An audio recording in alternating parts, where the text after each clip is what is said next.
I know that we've talked about this before, but I feel like this point needs to be driven home just a little bit more. Have you ever found yourself waiting on something God promised you?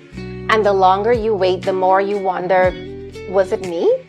Was this really God, or was this the devil? Did I hear him wrong?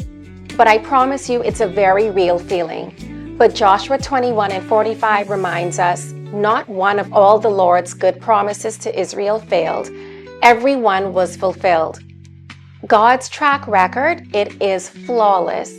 If he was faithful then, because the character and his nature are one of consistency, he is faithful now. But let's be honest, sometimes we expect God's promises to show up like Amazon Prime or Craven on a good day.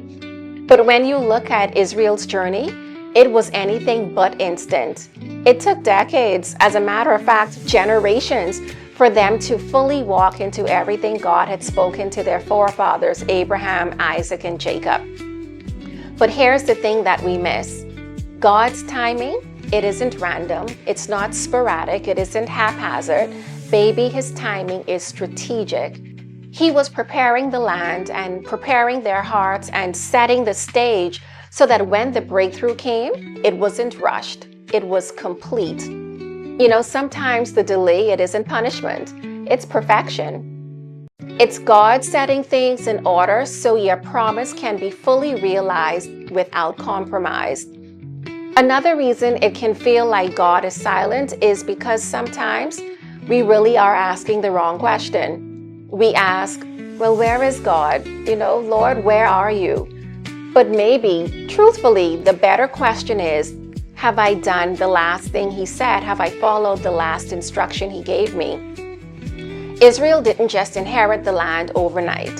They had to keep walking, keep fighting, and keep following what God had already instructed. When heaven feels silent, it's often because God is waiting for us to complete the last assignment he would have given. Obedience is the thing that keeps the door open for the fulfillment of the promises that he's given to us. I'd said it before that God doesn't use filler words. God does not waste his words, and he doesn't give new instructions to replace old disobedience. He's not going to make amendments to his instructions because you didn't agree with the thing he said to do. Faith isn't real faith until it's tested by waiting, uncertainty, and even silence. Think about it this way. When you use a GPS, it only speaks when you're starting your journey, if you've made a wrong turn, or if you're nearing your destination. Other than that, as long as you're on the correct route, that GPS remains silent. And sometimes God's silence isn't a sign that you're lost. It's confirmation that you're still on the right course. But like so many of us, if you're addicted to constant updates, you'll start second-guessing yourself in the silence. Israel faced giants and they faced walls. They faced battles that looked completely impossible. But they didn't need a new word every single mile. God didn't have to be behind them saying, keep going, you're on the right track, you're almost there. They just needed to hold on to the word that God had already spoken. And you're the same way. The promise that's over your life, the healing, the restoration, the calling, it's all still very much active. Your healing, it's still alive. Your purpose, still living. Your breakthrough, yep, it's still alive. Sometimes faith is just simply walking confidently in the silence. It's trusting that God has not changed his mind about you, because he hasn't. The very same thoughts he had about you when he created you, those same thoughts still remain the same today. So don't let time trick you into thinking God's forgotten his promise. He's not slow, but he is strategic. And right now, he is setting you up for a victory that is so complete that there will be no doubt at all that it was him all along.